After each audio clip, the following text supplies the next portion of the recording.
Hello, hi, good morning, and welcome to biology class. So, in our previous class, we have completed our previous chapter, that is fiber to fabric. Okay, so next biology chapter is your respiration in organism. That is chapter number 10. Okay, so today we will discuss about the respiration of organism. Okay, how an organism take oxygen and breathe out carbon dioxide, and by the end of this respiration process, how the food is oxidized, how the food is burning and give us energy. Okay, so that whole process we will discuss here. Okay, so let's start the chapter.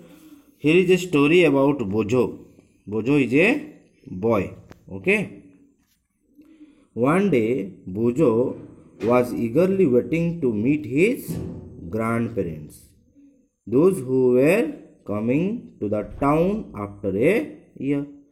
Okay, Bojho एक लड़का है जो बहुत दिनों के बाद उसका grand parents गाँव से शहर की तरफ आए हुए हैं उनसे मिलने के लिए। बोझो बहुत इंटरेस्टेड है, ईगरली वेटिंग करता था कि उनका ग्रैंड पेरेंट्स आएंगे और उनको मिलेगा वो। So he was in a real hurry as he wanted to receive them at the bus stop. इतना वो हरी था ताकि वो चाहता था कि मैं जाके बस स्टॉप से ही ग्रैंड पेरेंट्स को मीट कर लूँ। He ran fast and reach the bus stop in a few minutes. वो बहुत ज़ोर से दौड़ने लगा और वो बस स्टॉप पहुँच गया 5 मिनट में। Okay, he was breathing rapidly. वो बहुत ज़ोर ज़ोर से ब्रीदिंग करने लगा। His grand mother asked him why he was breathing so fast. क्यों तुम इतना जल्दी जल्दी सांस ले रहे हो? कौन पूछा? उसकी ग्रैंड मदर ने। Okay, so Bojho told her that he came running all the way. वो सारे रास्ते दौड़ दौड़ के आया है। But the question got stuck in his mind. Bojho के माइंड में एक क्वेश्चन और सवाल उठने लगा। He wondered why running makes a person breath faster. क्यों दौड़ने के बाद ये रनिंग एक आदमी का ब्रीदिंग को बढ़ा देता है? क्यों? Why running makes a person breath faster. The answer to Bojo's question lies in this chapter. Okay, we have to understand what is breathing and why we breathe. हम क्यों ब्रीदिंग करेंगे? ओके, कैसे breathing होता है? So breathing is a part of respiration. Breathing is a part of respiration. What is breathing? Breathing is a process in which the intake of oxygen and give out carbon dioxide, just gaseous exchange in between body and environment, is known as breathing. Okay, so what is breathing?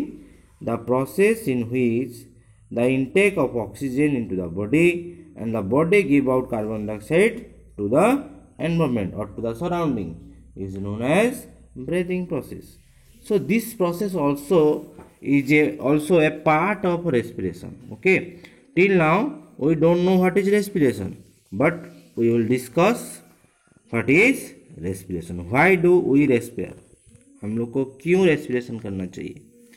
आप लोग chapter 2 में पढ़े होंगे that every organism is made up of small microscopic units that is called cell. हम सारे जानते हैं जो भी बॉडी बना है वो किस चीज़ से बना है ना? सेल से बना है। सपोज मान लो ये बॉडी है और ये बॉडी को अगर अच्छे से देखेंगे तो हमको बहुत सारे ऑर्गन सिस्टम मिलेंगे। ऑर्गन सिस्टम मतलब हमारे बॉडी में डाइजेस्टिव सिस्टम है, सर्कुलेटरी सिस्टम है, नर्वस सिस्टम है, रिप्रोडक्टिव सिस्टम है, बहुत सारे सिस्टम है। और उसी सिस्टम को क्या कहते हैं? Organ system. ऑर्गन सिस्टम क्यों कहते हैं? क्योंकि उस सिस्टम में बहुत सारे ऑर्गन इन्वॉल्व होके काम करते हैं एक साथ। ठीक है, तो हर ऑर्गन सिस्टम किस चीज़ से बना है? ऑर्गन से बना है कि नहीं? मान लो सपोज डाइजेस्टिव सिस्टम लो, उसमें बहुत सारे ऑर्गन्स है, माउथ है, ओइसोफेगस है, स्टोमक है, स्मॉल इंटेस्टाइन है, लार्ज इंटेस्टाइन है, उसके बाद लास्ट में क्या है? आनस है। तो ये सारे ऑर्गन एक साथ कोऑर्डिनेटेड होके फंक्शन करते हैं, जिसके वजह से डाइजेशन अच्छे से हो पा रहा है। तो इसीलिए एक ऑर्गन देखा जाए तो किस चीज़ से बना है? टिश्यू से बना है। और टिश्यू किस चीज़ से बना है? सेल से बना है। तो इसका मतलब यही हुआ, एक बॉडी तभी काम करेगा जब एक और बहुत सारा ऑर्गन सिस्टम एक साथ काम करें। एक ऑर्गन सिस्टम तभी काम करेगा जब बहुत सारा ऑर्गन एक साथ काम करेंगे। एक ऑर्गन तभी काम करता है जब एक टिश्यू या बहुत सारा टिश्यू एक साथ अच्छे से काम करेगा। मतलब टिश्यू काम नहीं करेगा तो ऑर्गन काम नहीं करेगा। अगर एक टिश्यू काम करता है जब बहुत सारा सेल एक साथ काम करते हैं। तो इसका यही मतलब हुआ, अगर सेल काम नहीं करता है तो टिश्यू काम नहीं करेगा, टिश्यू काम नहीं करता है तो ऑर्गन भी काम नहीं करेगा, और ऑर्गन काम नहीं करता है तो ऑर्गन सिस्टम काम नहीं करेगा, ऑर्गन सिस्टम काम नहीं करेगा तो बॉडी पूरा इनएक्टिव हो जाएगा। तो हम अल्टीमेटली यही कह सकते हैं, बॉडी किसके ऊपर डिपेंडेंट है? सेल के ऊपर डिपेंडेंट है। इसलिए कहा जाता है body is made of cell. Clear? सबसे छोटे किस चीज से बना है ना? Microscopic unit, that is called cell. A cell is the smallest structural and functional unit of an organism. इस चीज को याद रखना है। क्या है? हमारे बॉडी में एक ऑर्गेनिज्म में कौन काम करता है? सेल काम। जैसे हम आपको समझाएं कि कैसे सेल काम करता है। जब सेल सही से काम करेगा तब एक बॉडी सही से काम करेगा। इसलिए कहा जाता है cell is the structural and functional unit of an organism.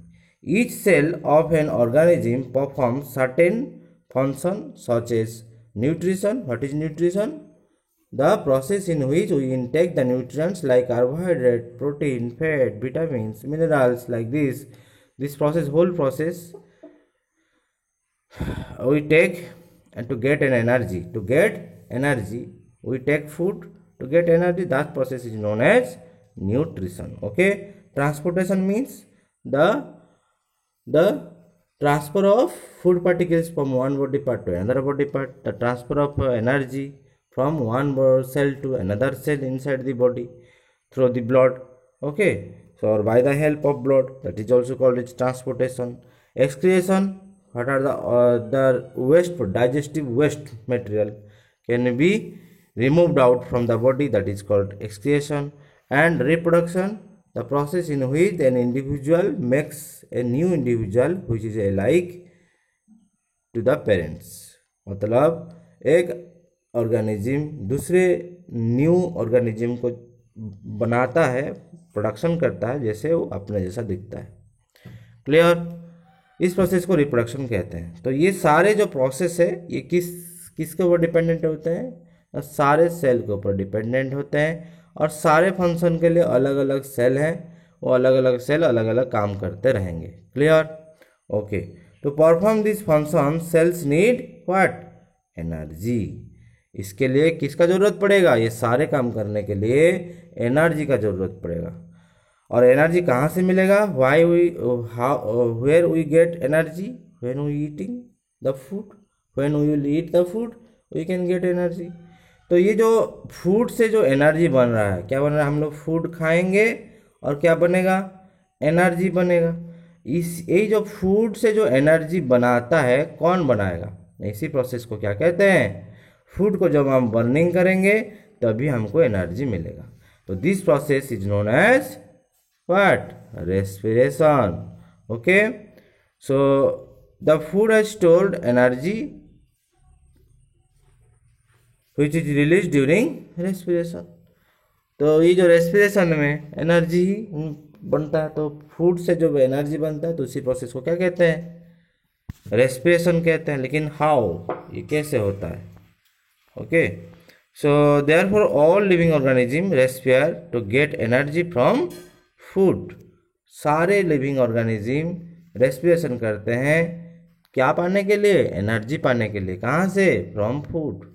So during breathing, जब हम सांस ऑक्सीजन इनटेक करते हैं और गिव आउट कार्बन डाइऑक्साइड करते हैं, we breathe in air, you know that air contains oxygen. जब हम ऑक्सीजन लेते हैं तो क्या होता है, हम लोग क्या ब्रेथ आउट करते हैं, कार्बन डाइऑक्साइड ब्रेथ आउट करते हैं।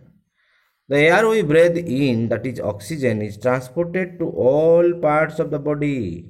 वो क्या करेगा, हम जो ऑक्सीजन लेते हैं वो पूरा बॉडी पार्ट को फैल जाता है, and ultimately to each cell, सारे सेल के पास पहुंच जाता है। अब क्या करेगा ना, सेल में ऑक्सीजन पहुंच गया है और सेल के अंदर क्या होगा, ग्लूकोज होगा। तो ग्लूकोज को क्या करेगा, सेल जलाएगा, क्या करेगा, कंबुशन करेगा, ब्रेक डाउन करेगा, ठीक है, उसको कहते हैं ऑक्सीडेशन प्रोसेस।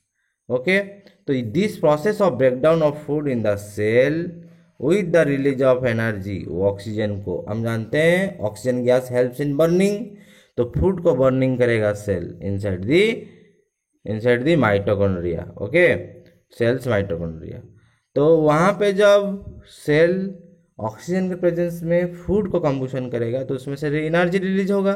तो उस एनर्जी जो रिलीज हुआ, ये द होल प्रोसेस को क्या कहेंगे, सेल के अंदर हो रहा है, तो that process is known as cellular respiration. क्या कहेंगे, cellular respiration. Clear? Okay, so cellular respiration takes place in the cells of all organism, सारे ऑर्गेनिज्म में सेलुलर रेस्पिरेशन होता है। और ये cellular respiration two types, one is aerobic respiration, another one is anaerobic respiration. What is aerobic respiration? The respiration which occurs in the presence of oxygen is known as aerobic respiration, or when the breakdown of glucose occurs in the presence of oxygen is called aerobic respiration. इसे भी कह सकते हो। Okay, और जो food broken down होगा without oxygen, तो क्या कहेंगे, एनारोबिक रेस्पिरेशन। ओके, तो ये यहाँ एक breakdown of food religious energy का एक इक्वेशन दिया है। ये देखो, glucose in the presence of oxygen, carbon dioxide plus water plus energy, ऐसे लिख सकते हैं।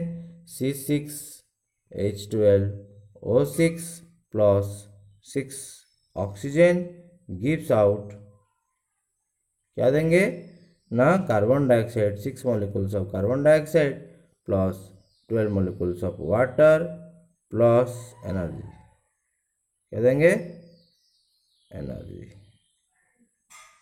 क्लियर? तो इतना तक आपको समझना पड़ेगा और लर्न भी करना पड़ेगा। Okay,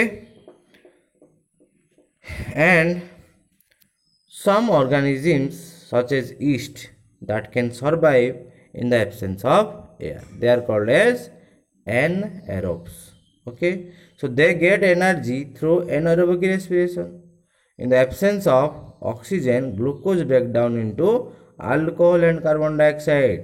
Most important thing is here, वहाँ ग्लूकोज ऑक्सीजन के प्रेजेंस में जब तोड़ता था, ब्रेक डाउन होता था, तो कार्बन डाइऑक्साइड एंड वाटर निकलता था, और वही कार्बन डाइऑक्साइड हमारे बॉडी से ब्रेथ आउट होता था। लेकिन जब एनारोबिक, जो बिना ऑक्सीजन में जो ग्लूकोज को ब्रेक डाउन किया जाता है, तो उसमें क्या निकलेगा ना, उसमें एक अल्कोहल निकलेगा, एक कार्बन डाइऑक्साइड निकलेगा और कुछ एनर्जी निकलेगा।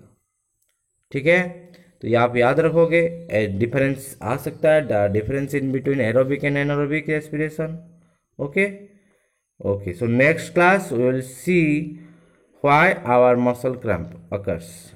हम ज़्यादातर एक्सरसाइज करते हैं तो मसल क्रैम्पिंग हो जाता है, कि नहीं होता है? होता है।